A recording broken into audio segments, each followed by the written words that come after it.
तो नमस्कार दोस्तों, स्वागत है मगन ट्यूटोरियल्स में। उम्मीद करता हूं सब लोग स्वस्थ होंगे, प्रसन्नचित होंगे, व्यस्त होंगे, ज़बरदस्त होंगे।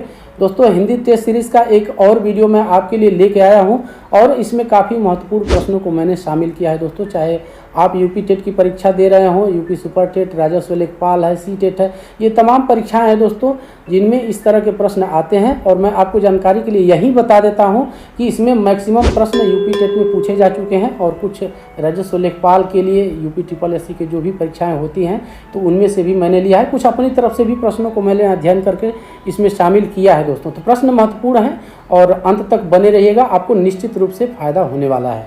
चलिए शुरू करते हैं, एक एक करके प्रश्नों को देखते हैं। यहाँ पे पहला प्रश्न मैं आपके सामने लाता हूँ, बल्कि पहला और दूसरा प्रश्न हम लोग देख सकते हैं दोस्तों।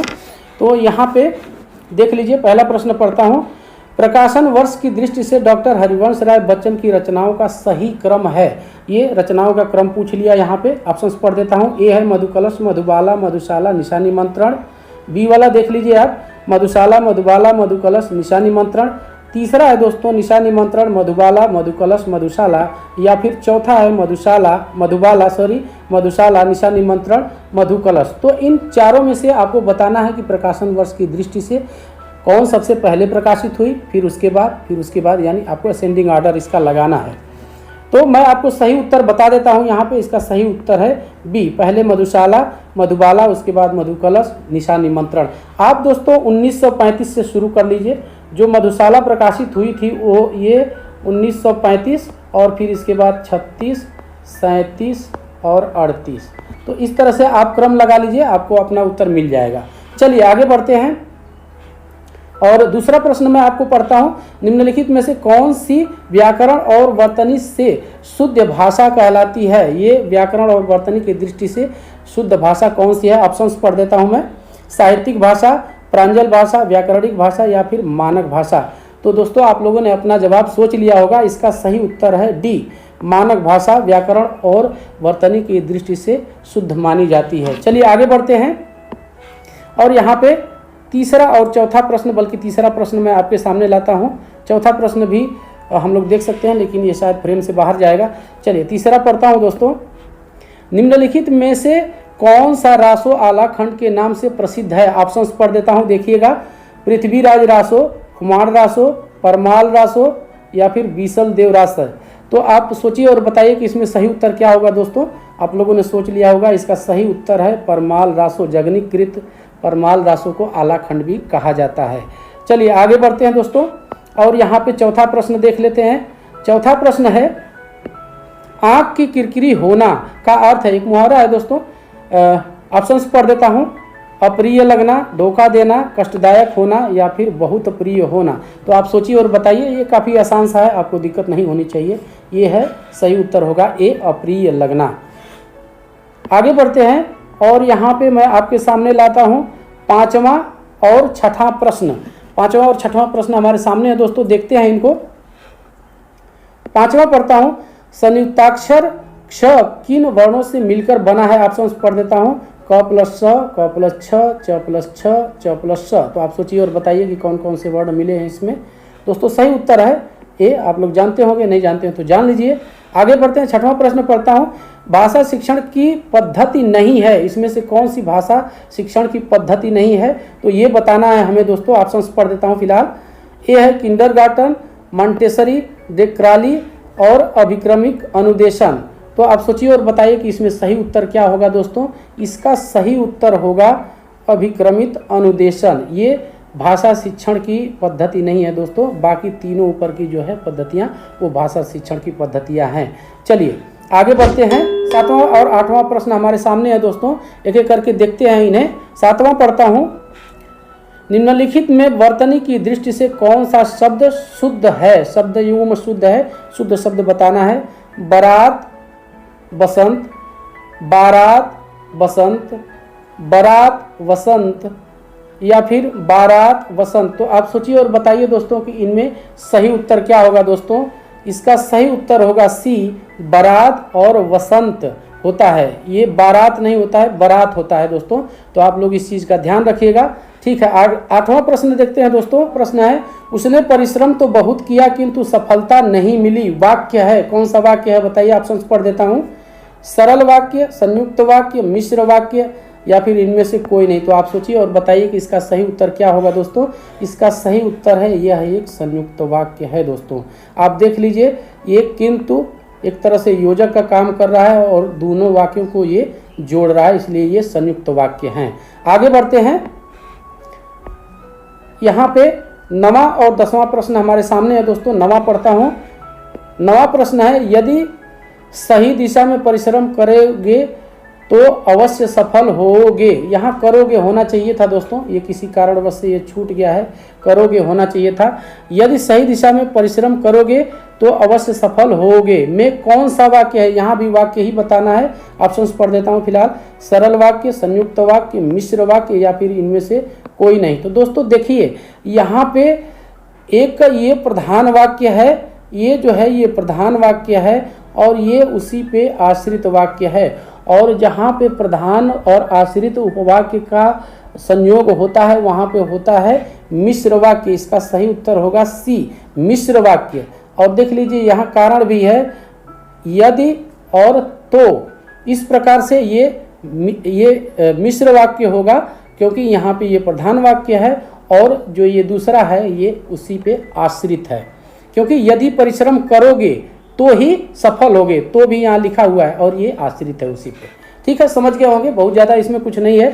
आगे बढ़ते हैं। 10वां प्रश्न है दोस्तों, राम घर गया उसने माँ को देखा का संयुक्त वाक्य बनेगा। इसका संयुक्त वाक्य कैसे बनेगा, ऑप्शंस पढ़ देता हूँ। राम ने घर जाकर माँ को देखा, राम घर गया और उसने माँ को देखा, राम घर गया अतः उसने माँ को देखा, या फिर इनमें से कोई नहीं। तो आप सोचिए कि इसको संयुक्त वाक्य के रूप में कैसे हम बनाएंगे। तो दोस्तों इसका सही ऑप्शन होगा बी। यहाँ पे हम योजक का प्रयोग करेंगे और यहाँ पे जोड़ देंगे तो वो संयुक्त वाक्य बन जाएगा। चलिए आगे बढ़ते हैं। यहाँ पे हमारे सामने है दोस्तों 11वां और 12वां प्रश्न। तो 11वां पढ़ता हूँ, जब तक वह घर पहुंचा तब तक उसके पिता जा चुके थे। वाक्य का प्रकार है, तो यहाँ भी वाक्य ही बताना है। ऑप्शंस पढ़ देता हूँ। सरल वाक्य, संयुक्त वाक्य, मिश्रित वाक्य, या फिर इनमें से कोई नहीं। तो दोस्तों आप सोचिए और बताइए कि इसका सही उत्तर क्या होगा। आप लोगों ने सोच भी लिया होगा दोस्तों, इसका सही उत्तर होगा मिश्र वाक्य। जहाँ पे भी आपको ऐसा देखने के लिए मिलता है यदि, तो, जब तक, तब तक, तो इस तरह से ये प्रधान वाक्य के अंतर्गत हो जाएगा और ये उस पर आश्रित हो जाएगा। और जहाँ प्रधान और आश्रित वाक्य होंगे वहाँ पे मिश्रित वाक्य होता है या मिश्र वाक्य होता है। आप जैसे भी समझना चाहें वैसे समझ लीजिए। चलिए अगला देखते हैं। ढपोर शंख का अर्थ है, इसका अर्थ पूछ रहा है, एक मुहावरा है दोस्तों। ऑप्शंस पढ़ देता हूँ, देखिएगा। सब संबंध छोड़ देना, बजाने वाला, विख्यात होना, या फिर बेवकूफ़। तो आप लोगों ने पढ़ा होगा तो ठीक है, नहीं तो मैं आपको बता देता हूँ। ढपोर शंख का मतलब होता है बेवकूफ़, इस मुहावरे का यही अर्थ है। चलिए आगे बढ़ते हैं दोस्तों। तो 13वां प्रश्न पढ़ता हूँ दोस्तों। 13वां प्रश्न है, 3 बेर खाती थी वे 3 बेर खाती हैं में कौन सा अलंकार है। दोस्तों प्रश्न महत्वपूर्ण है, अलंकार पूछ लिया। ऑप्शंस पढ़ देता हूँ। अनुप्रास अलंकार, श्लेष अलंकार, यमक अलंकार, या फिर अन्योक्ति अलंकार। दोस्तों यहीं पे मैं आपको एक चीज़ बता देता हूँ जानकारी के लिए कि अलंकार के ऊपर मैं डिटेल्ड वीडियो बना चुका हूँ, अपलोड कर चुका हूँ। लिंक उसकी डिस्क्रिप्शन में आपको मिल जाएगी, या फिर आई बटन पे भी आपको लिंक रहती है, मैं डाल देता हूँ मैक्सिमम वीडियोस का लिंक। तो आप इसको देखिए, काफ़ी आपको लाभ होगा दोस्तों। फिलहाल यहाँ पे मैं उत्तर बता देता हूँ। यहाँ पे यमक अलंकार है, 3 बेर खाती थी वे। यहाँ पे देख लीजिए, यहाँ शब्दों की आवृत्ति हो रही है दोस्तों, 3 बेर, और यहाँ भी 3 बेर। लेकिन जितनी बार आवृत्ति होगी, यमक अलंकार की पहचान क्या है, शब्दों की आवृत्ति होती है, और जितनी बार आवृत्ति होगी उतनी बार उसका अर्थ बदल जाएगा, अर्थ अलग हो जाएगा। 3 बेर का यहाँ मतलब है 3 टाइम खाती थी, लेकिन 3 बेर खाती थी, 3 टाइम खाती थी और 3 ही बेर खाती थी। यहाँ पे बेर का मतलब फल से है, जो बेर फल होता है उससे है। तो आप लोग समझ गए होंगे, यहाँ पे अर्थ बदल रहा है, यमक अलंकार हो जाएगा। आगे बढ़ते हैं दोस्तों। 14वां प्रश्न पढ़ता हूँ आपको। हिंदी पत्रिका कादम्बिनी के संपादक कौन हैं। आप सोचिए और बताइए। ऑप्शंस पढ़ देता हूँ फिलहाल मैं। राजेंद्र अवस्थी, राजेंद्र यादव, दुर्गादास, रमेश बख्शी। तो दोस्तों आप लोगों ने सोच लिया होगा, मैं आपको बता देता हूँ। हिंदी पत्रिका ये कादम्बिनी के संपादक राजेंद्र अवस्थी जी हैं। ठीक है, आगे बढ़ते हैं। 15वां और 16वां प्रश्न दोस्तों हमारे सामने है और काफ़ी महत्वपूर्ण प्रश्न है दोस्तों, ध्यान रखिएगा आप लोग इनका। और बिहारी किस राजा के दरबारी कवि थे? ऑप्शंस पढ़ देता हूँ, महाराणा प्रताप, जय सिंह, शिवाजी या फिर शेर सिंह। तो आप सोचिए और बताइए कि बिहारी किस राजा के दरबारी थे। सही उत्तर है दोस्तों बी, जय सिंह। बिहारी कवि जय सिंह, राजा जय सिंह के दरबारी कवि थे। चलिए 16वां प्रश्न है दोस्तों, साखी के रचयिता हैं। ऑप्शंस पढ़ देता हूँ, रसखान, सूरदास, कबीरदास, तुलसीदास जी। ये तो मैं जानता हूँ कि आपके जुबान पे होगा, लेकिन फिर भी मैं आपको उत्तर बता देता हूँ। साखी शबद रामायणी ये कबीरदास जी की रचनाएं हैं दोस्तों। ठीक है, आगे बढ़ते हैं। और यहाँ पे 17वां प्रश्न हमारे सामने है दोस्तों। 17वां प्रश्न पढ़ देता हूँ, सूरदास के गुरु कौन थे?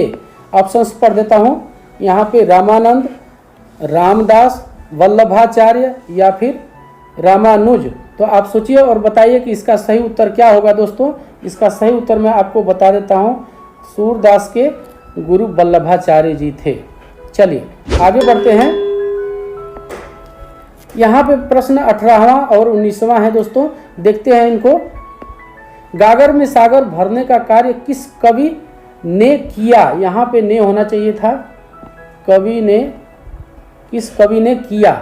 तो ऑप्शंस पढ़ देता हूँ यहाँ पे, रसखान, बिहारी, घनानंद, तुलसीदास जी। आप सोचिए और बताइए कि कौन सा होगा। ये भी काफ़ी चर्चित कवि हैं दोस्तों।